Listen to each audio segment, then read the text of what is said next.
Very good morning to all of you. Today I am going to deal with the second topic of paper CC08, semester 4, BA second year. The topic is the theories of international relations, and we have to deal with two theories. The first one is realist theory and the second one is systems theory. Today I'll be dealing with the first theory, that is realist theory. I shall be using bilingual language, that is Hindi and English both. Probability of using Hindi is more rather than English. So let us begin with the first topic, that is the realist theory of international politics, or you can say the realist approach to international politics. अंतर्राष्ट्रीय संबंधों के अध्ययन के उपागम के तहत हम लोग आज पहला टॉपिक देख रहे हैं, जो है रियलिस्ट अप्रोच या यथार्थवादी उपागम। अप्रोचेस को हम दो कैटेगरीज में बांटते हैं। पहली कैटेगरी है ट्रेडिशनल या क्लासिकल अप्रोच, जिसको हिंदी में हम परंपरागत उपागम भी कहते हैं। इस कैटेगरी के तहत दो मेन जो अप्रोचेस हैं, ऐसे और भी हैं, लेकिन दो मेन अप्रोचेस जो हमें डील करनी है वो है आइडियलिस्ट अप्रोच और रियलिस्ट अप्रोच। इसमें से भी आपकी जो रियलिस्ट अप्रोच है वो आपके सिलेबस में है। आइडियलिस्ट अप्रोच नहीं पढ़ना है, लेकिन उसका रेफरेंस ज़रूरी होता है जानकारी के लिए। दूसरी जो अप्रोच है उसे हम बिहेवियरलिस्ट अप्रोच या व्यवहारवादी उपागम कहते हैं। अब इस कैटेगरी के तहत बहुत सारे अप्रोचेस आते हैं, जिसमें से हमें सिलेबस में एक ही अप्रोच पढ़ना है फ़िलहाल तो, लेकिन फिर भी उनकी चर्चा मैं यहाँ कर देती हूँ। जो अप्रोचेस आती हैं बिहेवियरल या व्यवहारवादी उपागम के तहत वो है decision making approach, communication theory, game theory, systems theory जो कि मॉडर्न कैप्लन की है, जो आपको पढ़नी है, bargain theory, comparative foreign policy, dependency theory और मार्क्सिस्ट थ्योरी। इसके अलावा भी थ्योरीज़ हैं, लेकिन ये इतनी प्रमुख थ्योरीज़ हमको इस कैटेगरी के तहत आती हैं, और इसमें से हमें सिलेबस में सिर्फ सिस्टम्स थ्योरी जो कि मॉडर्न कैप्लन ने दी है वो पढ़नी है।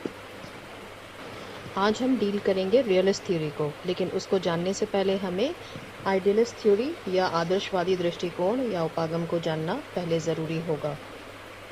आदर्शवादी उपागम की शुरुआत या इसका जन्म 18वीं शताब्दी में हुआ, और ऐसा माना जाता है कि जो अमेरिकी और फ्रेंच क्रांतियाँ हुई उसका प्रमुख कारण या प्रेरणा स्रोत कह सकते हैं वह आदर्शवाद ही था। आदर्शवादी विचारक एक ऐसी विश्व व्यवस्था की कल्पना करते हैं जिसमें युद्धों और संघर्षों के लिए कोई स्थान नहीं होगा और विश्व बंधुत्व जैसी भावनाएं प्रबल रहेंगी। इसी संदर्भ में यह कहा जा सकता है कि 1795 में एक विद्वान थे कॉन्डरसेट। उन्होंने अपने ग्रंथ में एक ऐसी विश्व व्यवस्था की कल्पना की जिसमें न युद्ध के लिए कोई स्थान था और न विषमताओं और अत्याचारों के लिए। उन्होंने यह विश्वास भी प्रकट किया कि मनुष्य अपनी बुद्धि, शिक्षा और विज्ञान के उपयोग से इतनी उन्नति कर लेगा कि भावी समाज में हिंसा, हत्या, अनैतिकता, सत्तालोलुपता और शक्ति के लिए संघर्ष की भावना हमेशा के लिए समाप्त हो जाएगी। उन्होंने यह भी विश्वास प्रकट किया कि अंतर्राष्ट्रीय संघर्षों का निवारण शिक्षा और सुधार के प्रयोग से ही हो सकता है। आदर्शवादी दृष्टिकोण संस्थावादी तथा विधिवादी अध्ययन की ओर बल देता है, यानी इंस्टीट्यूशनलाइज्ड और लीगल स्टडीज़ पे यह एम्फसाइज करता है। इसका वजह से हम यह कह सकते हैं कि आदर्शवादी दृष्टिकोण जो है वो वर्णनात्मक होता है। आदर्शवादी चिंतक हमेशा इस बात पर विचार करते हैं या इस बात पर बल देते हैं कि युद्धों को किस प्रकार पूरी तरह समाप्त किया जा सकता है और विश्व में न्याय और शांति की स्थापना किस प्रकार की जा सकती है, अंतर्राष्ट्रीय सहयोग को किस प्रकार बढ़ाया जा सकता है और शक्तिशाली राज्यों द्वारा शक्तिहीन राज्यों का शोषण किस प्रकार समाप्त किया जा सकता है। और इन्हीं समस्याओं का निष्कर्ष निकालते हुए वे तीन बातें कहते हैं, या इस संबंध में वो एक सॉल्यूशन प्रोवाइड करते हैं। पहला, कि राष्ट्रों को अपने अंतर्राष्ट्रीय व्यवहार में नैतिक सिद्धांतों पर चलना चाहिए और परंपरागत राजनीति जो कि शक्ति पर बल देती है उससे दूर रहने का प्रयत्न करना चाहिए। दूसरा पॉइंट है, शक्ति राजनीति के प्रबल पोषक सर्वाधिकारवादी दल रहे हैं। सर्वाधिकारवादी यानी टोटलिटेरियन, जिसको हम कहते हैं वन पार्टी रूल या एक दलीय शासन पद्धति। तो इन लोगों का कहना है कि ऐसे दलों के अस्तित्व को समाप्त कर देना चाहिए। तीसरा पॉइंट कहता है कि विश्व सरकार की स्थापना करके शक्ति राजनीति को सदैव के लिए समाप्त कर देना चाहिए। अगर हम इन तीनों पॉइंट्स का सार निकालें तो यहाँ पे हम ये देखते हैं कि आदर्शवादी विचारक जो हैं वो परंपरागत राजनीति का जो मूल तत्व है शक्ति की राजनीति, उसको समाप्त करना चाहते हैं और समाप्त करने के लिए वो 3 उपाय सुझाते हैं, जिसमें पहला जो पॉइंट है वो नैतिक सिद्धांतों पे बल की बात करता है, दूसरा सर्वाधिकारवादी दलों की समाप्ति और तीसरा जो है वो विश्व सरकार की स्थापना की बात करता है। अब यहाँ पर शॉर्ट में या सार में यह कहा जा सकता है कि आदर्शवादी विचारक जो हैं वो एक ऐसी विश्व व्यवस्था की कल्पना कर रहे हैं जो कि विश्व सरकार का सपना देख रहे हैं, जो कि आदर्शवादी मूलों, नैतिकताओं जैसी बातों पे बल देता है, जो कि अपने आप में पॉसिबल नहीं है। इसलिए हम इसको एक काल्पनिक अवस्था या यूटोपियन सोच की एक बढ़ावा देते हुए कह सकते हैं। अवस्था जो है यह अपने आप में पॉसिबल नहीं होती है और दिक्कत आती है वह इन वजहों से है क्योंकि आदर्शवादी व्यवस्था जो है वह तभी संभव होती है जब राज्य जो है वो पारस्परिक संबंधों में बल और सैनिक शक्ति के प्रयोग का त्याग कर दें और नैतिक सिद्धांतों का पालन करें। यह अपने आप में पॉसिबल नहीं होता है और राज्यों से नैतिक सिद्धांतों के पालन की अपेक्षा रखना अपने आप में एक मिराज के समान है, एक मृग मरीचिका के समान है। तो यह जो सिद्धांत है अपने आप में कहीं ना कहीं दोषपूर्ण भी प्रतीत होता है। आइए चलिए आगे बढ़ते हैं यथार्थवादी दृष्टिकोण या उपागम की तरफ, जिसे हम रियलिस्ट अप्रोच भी कहते हैं। शुरू करने से पहले एक बात की चर्चा करना ज़रूरी है कि यथार्थवादी दृष्टिकोण जो है वह अंतर्राष्ट्रीय राजनीति के समान ही 3 बातों पर बल देता है। पहली बात है राष्ट्रीय हित, दूसरा संघर्ष और तीसरा शक्ति। ये 3 पॉइंट्स को हम इस पूरे अप्रोच का सार भी कह सकते हैं। चलिए देखते हैं कि इसकी शुरुआत कब, कहाँ, कैसे हुई। तो हम देखते हैं कि यथार्थवादी उपागम जो है वो आदर्शवादी उपागम की प्रतिक्रिया के रूप में आया। इसमें कोई संशय नहीं है कि यथार्थवाद के बीज हमेशा से सभ्यताओं और संस्कृतियों में रहे हैं और विभिन्न विद्वानों की रचनाओं में इसका साक्ष्य इसके देखे जा सकते हैं। अगर हम उदाहरण के तौर पर देखें तो प्राचीन चीनी सैन्य रणनीतिकार सुन त्सू की कृति जो है आर्ट ऑफ वॉर और कौटिल्य की जो रचना है अर्थशास्त्र, इसमें हमें कहीं ना कहीं यथार्थवाद के बीज देखने को मिलते हैं। कौटिल्य ने अपनी रचना में मंडल सिद्धांत और षाटगुण्य नीति की चर्चा की है, जिसे हम आज के संदर्भ में अपने पड़ोसी राज्यों के साथ संबंधों और विदेश नीति के संदर्भ में देख सकते हैं। मंडल सिद्धांत जो है वो अपने नेबरिंग कंट्रीज़ के साथ रिलेशंस को डील करता है और षाटगुण्य नीति जो है वो फॉरेन रिलेशंस या फॉरेन कंट्रीज़ के साथ रिलेशंस को देखता है।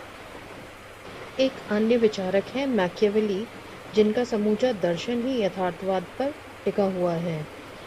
इन्हें एक मॉडर्न थिंकर के रूप में भी देखा जा सकता है क्योंकि इनका जो दर्शन है ये कहीं न कहीं मॉडर्न थिंकिंग, मॉडर्न विचारधाराओं को दर्शाता है जो अपने समय से काफ़ी आगे थी। मैकियावेली ने अपनी किताब द प्रिंस में राजा के बारे में बताया है कि राजा को कैसा होना चाहिए।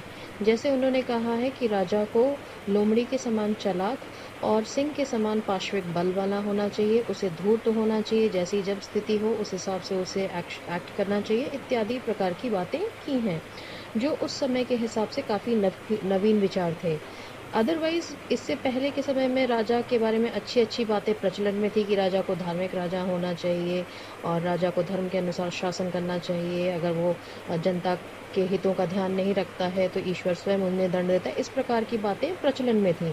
लेकिन इनके ठीक विपरीत मैकियावेली जो बात करते हैं वो कहते हैं कि राजा को धूर्त होना चाहिए, मक्कार होना चाहिए। इस प्रकार की बातें आती हैं जो कि अपने आप में नवीन विचार हैं। इसलिए इन्हें एक नवीन पॉलिटिकल साइंस के जो मॉडर्न विचार हैं उनको प्रस्तुत करने वाला विचारक भी कहा जाता है। ये तो कुछ उदाहरण हुए प्राचीन समय के, जब हम कह सकते हैं कि यथार्थवाद के बीज प्राचीन समय से चले आ रहे हैं। परंतु अगर हम मॉडर्न टाइम्स की बात करें तो अंतर्राष्ट्रीय राजनीति में रियलिस्ट अप्रोच का जो टाइम है वो हम एक तरीके से मान के चलते हैं सेकेंड वर्ल्ड वॉर के बाद से ही इसकी प्रॉपर शुरुआत हुई। हिटलर और मुसोलिनी जैसे तानाशाही जो रूलर्स रहे हैं, उनकी आक्रामक और विस्तारवादी नीतियों ने कहीं न कहीं अंतर्राष्ट्रीय जगत के विद्वानों को मानव स्वभाव का अध्ययन करने के लिए प्रेरित किया। वो इसलिए आवश्यक था क्योंकि मानव स्वभाव जो है उसको कोई भी व्यक्ति जज नहीं कर सकता, और कहीं ना कहीं अंतर्राष्ट्रीय राजनीति जो है वो मानव स्वभाव से कहीं ना कहीं उसको उस पर असर डालती है। यथार्थवाद के संदर्भ में मैकियावेली का एक कोटेशन या उनका कथन बहुत ही फेमस है कि मनुष्य, शस्त्र, धन एवं रोटी युद्ध की शक्ति हैं, परंतु इन चारों में से प्रथम दो अत्यंत आवश्यक हैं, क्योंकि मनुष्य एवं शस्त्र जो हैं वो धन एवं रोटी प्राप्त कर सकते हैं, परंतु रोटी तथा धन मनुष्य एवं शस्त्र प्राप्त नहीं कर सकते। और इस प्रकार हम देखते हैं कि यथार्थवादी दृष्टिकोण शक्ति, शस्त्र और युद्ध को मानव स्वभाव की विशेषताएं मानता है। यथार्थवादी दृष्टिकोण की तह में यानी जड़ में यह विचार है या उसकी मूल मान्यता यह है कि राष्ट्रों के बीच विरोध एवं संघर्ष किसी न किसी रूप में हमेशा बने रहते हैं। उनके अनुसार किसी भी राष्ट्र की शक्ति का विकास ही उसके हितों को पूरा करने का एकमात्र माध्यम होता है। यथार्थवादी दृष्टिकोण इस बात पर बल देता है कि विदेश नीति संबंधी निर्णय राष्ट्रीय हित के आधार पर लिए जाने चाहिए, न कि नैतिक सिद्धांतों और भावनात्मक मान्यताओं के आधार पर। इस प्रकार हम देखते हैं कि यथार्थवादी जो विद्वान हैं वो शक्ति राजनीति को अंतर्राष्ट्रीय संबंधों का मूलभूत नियम मानते हैं। यथार्थवादी दृष्टिकोण के विकास में कई विद्वानों का योगदान रहा है, जिनमें प्रमुख हैं George Kennan, George Schwarzenberger, doctor Henry Kissinger तथा हंस मॉर्गेनथाउ। मॉर्गेनथाउ ने ही यथार्थवाद को सैद्धांतिक आधार पर खड़ा किया है। ये पहले सिद्धांतकार हैं जिन्होंने यथार्थवादी सांचे को वैज्ञानिक ढंग से विकसित किया है। यद्यपि यथार्थवाद के सिद्धांत को अनेक विद्वानों ने इनसे पहले, मॉर्गेनथाउ से पहले इसकी चर्चा की और इसकी व्याख्या की, परंतु सैद्धांतिक रूप से इसका सबसे अधिक विशद और विस्तृत प्रतिपादन मॉर्गेनथाउ ने ही पहली बार अपनी पुस्तक पॉलिटिक्स अमंग नेशंस में की। मॉर्गेनथाउ ने अपने मॉडल में शक्ति पर प्रमुख रूप से बल दिया है, इसलिए इसे शक्तिवादी दृष्टिकोण या पावर अप्रोच भी कहा जाता है। मॉर्गेनथाउ की मान्यता है कि अंतर्राष्ट्रीय राजनीति का मूल आधार शक्ति के रूप में परिभाषित हित की अवधारणा है, यानी concept of interest defined in terms of power. शक्ति के परिप्रेक्ष्य में राष्ट्रहित की महत्ता पर बल देने के कारण मॉर्गेनथाउ का दृष्टिकोण यथार्थवादी दृष्टिकोण माना जाता है। आइए आगे बढ़ते हैं मॉर्गेनथाउ के राजनीतिक यथार्थवाद के 6 सिद्धांतों की ओर, यानी उन्होंने जो 6 प्रिंसिपल्स ऑफ पॉलिटिकल रियलिज्म दिए हैं उसकी चर्चा हम करते हैं। मॉर्गेनथाउ के 6 प्रिंसिपल्स की ओर बढ़ने से पहले यहाँ बताना ज़रूरी होगा कि मॉर्गेनथाउ के अनुसार अंतर्राष्ट्रीय राजनीति के 2 प्रमुख उद्देश्य हैं। पहला उद्देश्य उन शक्तियों एवं प्रभावों की खोज करना है तथा उन्हें समझना है जो अंतर्राष्ट्रीय संबंधों को निर्धारित करते हैं। दूसरा, ये शक्तियाँ एवं प्रभाव किस प्रकार कार्य करते हैं तथा किस प्रकार अंतर्राष्ट्रीय संबंधों एवं संस्थाओं पर प्रभाव डालते हैं। आइए देखते हैं उनके यथार्थवाद के 6 सिद्धांत क्या हैं। पहला सिद्धांत कहता है राजनीति पर प्रभाव डालने वाले सभी नियमों की जड़ मानव प्रकृति या मानव स्वभाव में होती है। दूसरा सिद्धांत कहता है राष्ट्रीय हितों को शक्ति के रूप में परिभाषित किया जा सकता है। तीसरा, राष्ट्रीय हित का कोई निश्चित अर्थ नहीं होता है। चौथा, विवेक राजनीति का उच्चतम मूल्य होता है। पांचवा, राष्ट्र के नैतिक मूल्यों को सार्वभौमिक मूल्यों से पृथक मानना। छठा, राजनीतिक क्षेत्र की स्वायत्तता। अगर इन प्रिंसिपल्स को हम सरल भाषा में देखें तो हम ये देखते हैं कि मॉर्गेनथाउ ने राजनीति पे जो प्रभाव डालने वाले जो फैक्टर्स हैं उसमें सबकी जड़ में मानव स्वभाव को देखा है, यानी राजनीति गाइडेड होती है ह्यूमन नेचर से। बाकी जो इम्पोर्टेंट बातें हैं वो कहीं ना कहीं राष्ट्रों के राष्ट्रीय हितों से जुड़ी हुई है, यानी राष्ट्र हित जो है वो शक्ति के रूप में उन्होंने देखा है कि आज राष्ट्रों का क्या हित है, अपने आप को शक्तिशाली बनाना। और राष्ट्रहित जो होता है उसका कोई निश्चित अर्थ नहीं होता, यानी किसी भी नेशन की कोई भी रिक्वायरमेंट है, कोई भी ज़रूरत है, वो उस हिसाब से अपने राष्ट्रहित को ध्यान में रखकर अपनी नीतियों को बनाता है। और चौथा जो पॉइंट कह रहा है वो कहता है विवेक राजनीति का उच्चतम मूल्य है, यानी आज जितने भी राजनीतिक डिसीजंस लिए जाते हैं कहीं ना कहीं वो विवेक से लिए जाते हैं, क्योंकि हम लोग अंतर्राष्ट्रीय पटल पे अंतर्राष्ट्रीय संस्था यूनाइटेड नेशन से बंधे हैं और कहीं ना कहीं अंतर्राष्ट्रीय कानूनों को पालन करने के लिए कटिबद्ध हैं। पांचवा जो पॉइंट है वो कहता है कि राष्ट्र के नैतिक मूल्यों को सार्वभौमिक मूल्यों से पृथक या अलग मानना। राष्ट्र के नैतिक मूल्य अलग हो सकते हैं, उसकी ज़रूरतें अलग हो सकती हैं और सार्वभौमिक मूल्य जो है वो अलग हो सकते हैं। यानी हम लोग ये कह सकते हैं कि सार्वभौमिक मूल्य जो होते हैं, सार्वभौमिक मूल्य यानी यूनिवर्सल जो वैल्यूज़ हैं उसकी हम इज्जत करते हैं, उसकी कदर करते हैं, परंतु इसका मतलब यह नहीं है कि हम अपने राष्ट्रीय हितों की अनदेखी करें। जैसा कि आज वर्तमान संदर्भ में मैं एग्जांपल दे रही हूँ हिंद चीन रिश्तों की, जो ये झड़पें चल रही हैं, तो इसमें जब हम देखते हैं कि हम पंचशील के सिद्धांतों के तहत हम शांति की बात करते हैं, तो हम शांति को बढ़ावा दे रहे हैं, लेकिन शांति का मतलब यह नहीं होता है कि दूसरा देश अगर हम पे आक्रामक हो रहा है तो हम चुपचाप बैठे रहें। हम अपने राष्ट्रीय हित में उसका पलटकर जवाब देते हैं। लास्ट पॉइंट जो कहता है वो कह रहा है राजनीतिक क्षेत्र की स्वायत्तता। राजनीति में नो वंडर ऑटोनॉमी होनी ज़रूरी है। स्वायत्तता जब तक नहीं होगी तब तक इंटरनल और एक्सटर्नल डिसीजंस को लेने के लिए कोई भी देश जो है वो सक्षम नहीं हो पाएगा। तो सॉवरेन स्टेट अगर है तो that nation should be free in taking decisions यानी internal as well as external decisions. अंत में सार रूप में हम यह कह सकते हैं कि मॉर्गेनथाउ के अनुसार अंतर्राष्ट्रीय राजनीति प्रत्येक राजनीति की भांति शक्ति संघर्ष है। अंतर्राष्ट्रीय राजनीति का अंतिम लक्ष्य चाहे कुछ भी हो, शक्ति हमेशा तात्कालिक उद्देश्य रखती है। यानी नेशंस जो हैं वो शक्तिशाली बनने की होड़ में लगे रहते हैं, ये इसका इमीडिएट जो है वो उसका उद्देश्य होता है किसी भी नेशन का। आइए अब चर्चा करते हैं यथार्थवादी दृष्टिकोण के आधारभूत सिद्धांतों की।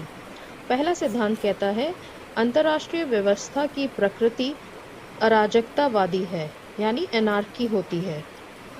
क्यों? क्योंकि हर राष्ट्र आज अपनी शक्ति का संवर्धन करना चाहता है और जहां राष्ट्रहित की बात होगी, शक्ति की बात होगी, वहां टकराव और संघर्ष की राजनीति होगी। दूसरा पॉइंट कहता है अंतर्राष्ट्रीय व्यवस्था में प्रमुख सक्रिय कार्यकर्ता संप्रभु राज्य होते हैं। बात भी सही है कि आज हम देख रहे हैं कि अंतर्राष्ट्रीय व्यवस्था में प्रमुख कार्यकर्ता कौन है? विभिन्न नेशंस, विभिन्न स्टेट्स।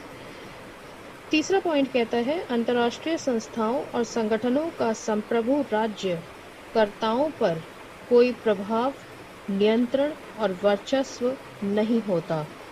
बात भी सही है, क्योंकि इससे पिछले लेक्चर में मैंने डिस्कस किया था, जो मेरा लेक्चर था concept and dimensions of international politics, उसमें मैंने शुरुआती लेक्चर में ही कहा था कि आज अंतर्राष्ट्रीय संस्था जैसे यूनाइटेड नेशंस है वो शांति की दुहाई देता है, शांति की बातें करता है, लेकिन फिर भी कुछ राष्ट्र ऐसे हैं जो कहीं ना कहीं संयुक्त राष्ट्र संघ के आदेशों की अवहेलना करते हैं, उसका अनदेखी करते हैं।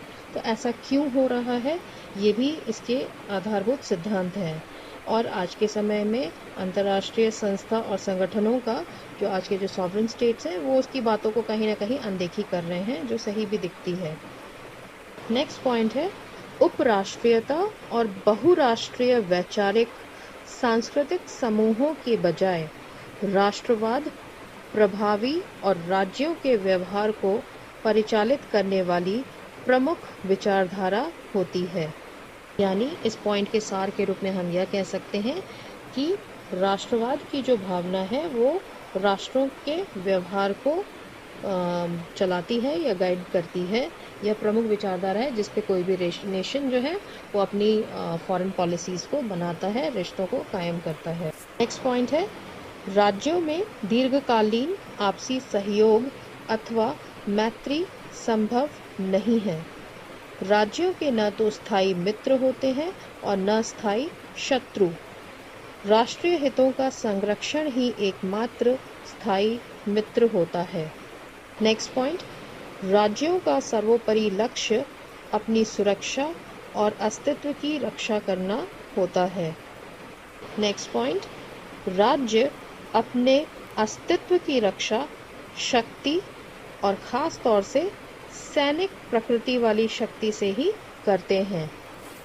लास्ट पॉइंट राज्यों के शक्ति संबंधों को सापेक्ष शक्ति यानी रिलेटिव पावर बनाम निरंकुश शक्ति यानी एब्सोल्यूट पावर के परिप्रेक्ष्य में अभिव्यक्त किया जा सकता है।